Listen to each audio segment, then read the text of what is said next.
explorer les richesses du marché, il faut être patient et curieux. Il faut s'échapper de la foule pour découvrir d'autres trésors. Dans une allée moins fréquentée, un stand rudimentaire, simple comme le patron. Celui de Régis Fabre. Il vend sa petite merveille, les truites vivantes du lac de Villefort.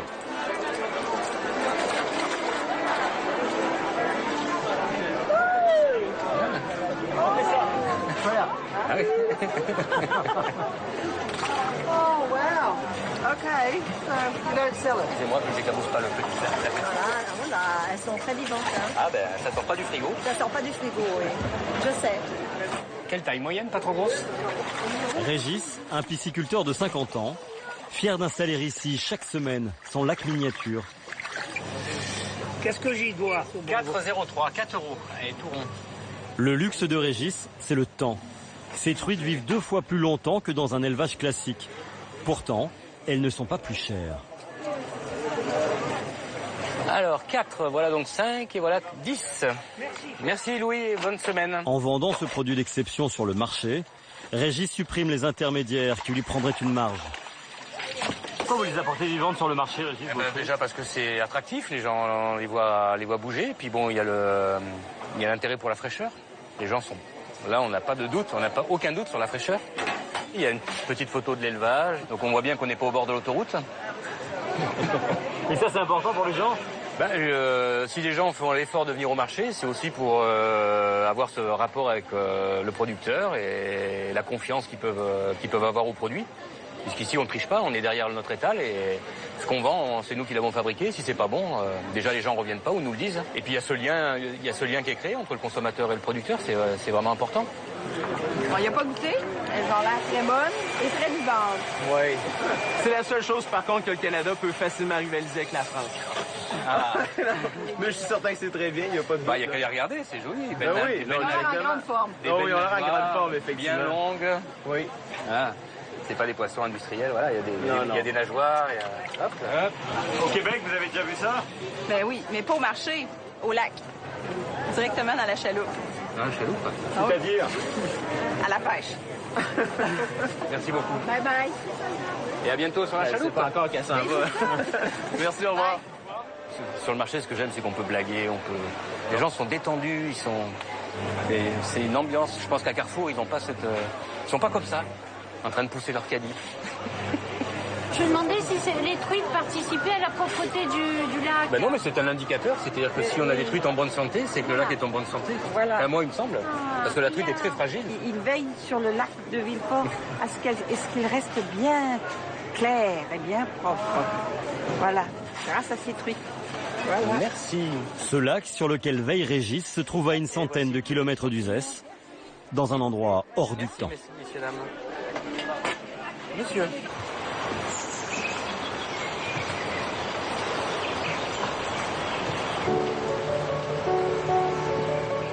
Son exploitation, Régis ne la montre qu'à de rares privilégiés, comme l'un de ses fidèles clients du marché. Un chef belge étoilé, Piet Wiesenthruit, tombé amoureux de la région il y a quelques années et qui découvre le lac aujourd'hui. C'est un lac EDF, donc t'as le barrage là-bas qui ferme la vallée. C'est pas naturel. Non, c'est pas naturel. Toute la vallée était remplie de châtaigniers, donc tout ça a été noyé. Ah, c'est vrai que c'est pas mal dans la brume. Ouais.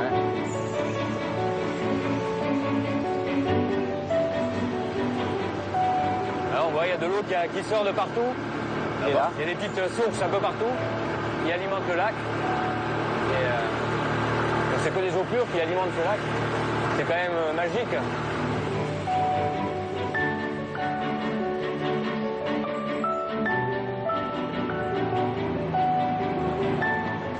Magnifique, hein?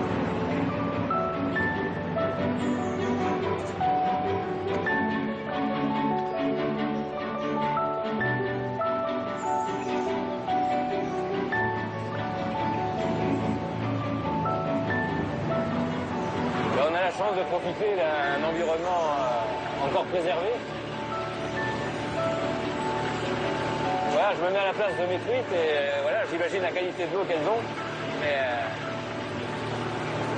pas pour ça que j'ai envie d'être une truite, mais je me doute qu'elles ont un environnement super, quoi.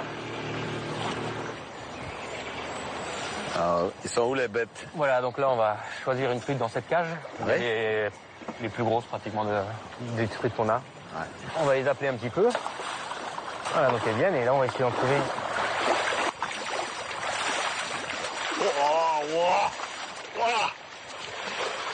une des deux, là.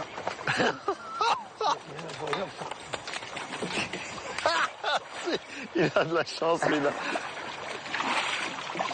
Hop. Et maintenant, comment tu tues? Ah, mais maintenant, c'est moins... Ça doit faire 5-6 kilos? Non, 4 kilos. 4 kilos? Je dirais 4 kilos et quelques. On va pas la faire souffrir. C'est bon? Ah, ça a la tête dure, hein. Ouais. Mais c'est comme il faut, tu fais ton métier. Bon, voilà, cette truite, elle a 4 ans. Voilà. 4 ans, donc Ouais. 4 kilos, 4 ans. Parce que là, j'adore comment elle est. Hein, tu vois, un peu. Ah, pour moi, c'est de l'or, ça. Là, même au bout de C'est 4 ans, elle a toutes ses nageoires. Par rapport à un poisson d'élevage. On reconnaît la qualité d'un poisson d'élevage. Ah. Quand on voit l'homme, on voit ce qu'il fait. Derrière, il y a des mains comme ça. Voilà, tu vois? Ça, c'est des mains qui ont travaillé. Et dedans, il y a de l'âme. Quelque chose qui a donné sa vie à faire quelque chose de bien.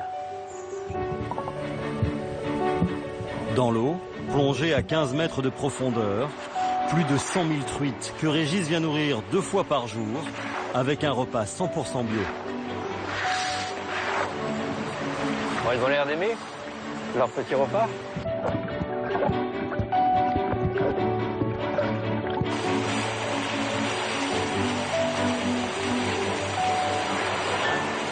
De voir cet appétit qu'elles ont, le bouillonnement des poissons quand ils mangent, ça veut dire qu'on fait du bon travail quelque part.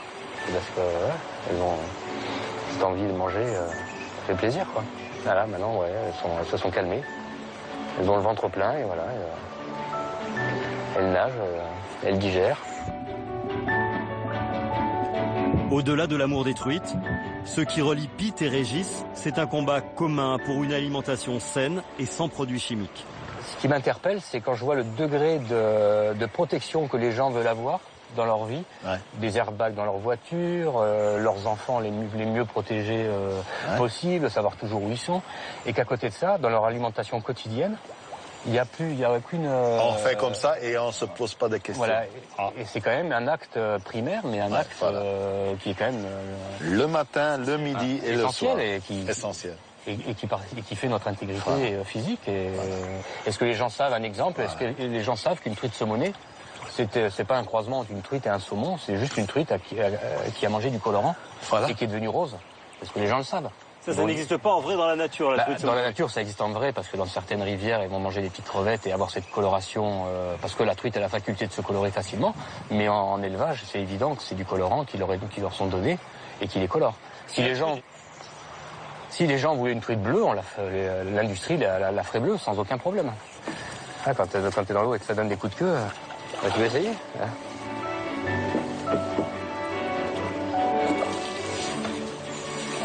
Ah, il faut avoir l'œil, hein. Pas mal. Pas mal, hein. 3,5 kg. Le chef est conquis par la nature de Régis, par la qualité de son élevage, presque subjugué. Moi, j'adore le silence où elle est, la truite. Le silence, la nature, c'est comme ça que, voilà.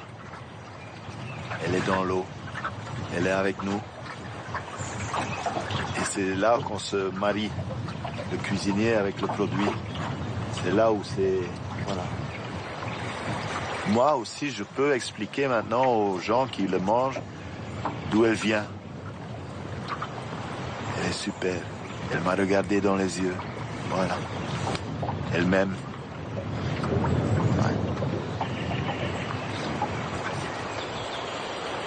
La visite se poursuit de l'autre côté de la rive. Dans le Saint des Saints, l'atelier où l'on fume les truites. Et le fumoir, il est là. On a un fumoir là. Il est en train de tourner depuis ce matin 7 heures. Hein? Voilà. Oh. Ça c'est bon. Et c'est quoi le bois? Eh ben on fait un mélange de hêtre et de châtaignier. J'adore, moi. Des bois de la région qui donnent à la chair le goût du terroir et de légères notes de caramel. Une technique ancestrale qui nécessite 6 heures de fumage. Là, le produit a été fumé, donc voilà, il a pris une petite couleur ambrée sur le haut. Voilà. Voilà, maintenant il va être désarrêté par Daniel, Daniel. notre le chef épilateur. Il arrête. Il parvient. À la main. On dirait un chirurgien. Eh oui, c'est un boulot de chirurgien. Maintenant, s'il y a un arrêt, je sais à qui. Voilà, le responsable. C'est ma faute. Qui je dois taper, là. Et voilà. Je suis la tête de Turc. Je les enlève une à une. Systématiquement. Il faut qu'il n'y ait rien qui reste. Parce que le client, pas une seule fois, il ne doit tomber sur une arête ou avoir peur de manger ce produit-là. Nous, on le garantit ici que c'est haut de gamme. Donc, on fait tout pour que ça soit ainsi, haut de gamme. Donc, il les fait tous à la main? Oui. Un chapeau, hein? On doit toujours respecter la durée des étapes à faire. Des arêtes là, 1, 2, 3, 4, 5, 6, 7, 8, 9. Et chez vous, c'est la nature qui commande? Bah, c'est l'humain déjà, parce que il y a toujours beaucoup d'opérations humaines dans le travail, que ce soit le tranchage qui est manuel, le fumage qu'il faut attendre 6 heures avant de pouvoir commencer à travailler, le salage dure une journée entière. Donc ouais, toutes ces choses-là nécessitent du temps humain, et voilà, le temps humain pour nous il est important.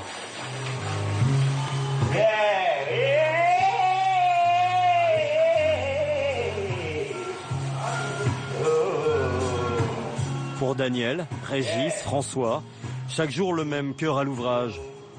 Le même respect de l'animal pour préparer ses filets de poisson fumé.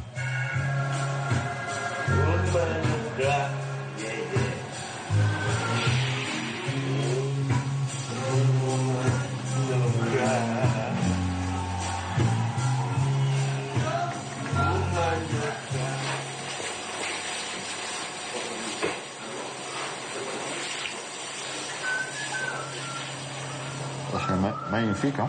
Ouais, alors on a une assiette pour 3 personnes. Voilà. Oh, une personne. Une personne, ah pardon. Alors une assiette pour un gourmand. Oh, moi, je mange tout, là. Je pense que des fois, tu sais pas ce que ça donne aux cuisiniers. Oui, nous on a le produit. Parce que toi, tu viens chez moi, hop. Non, mais... c'est vraiment une pièce d'or dans la cuisine, hein, ça. Le rendez-vous est pris. Régis retrouvera le chef étoilé la semaine prochaine dans son restaurant. Pete lui fera vivre une expérience culinaire dont il devrait se souvenir.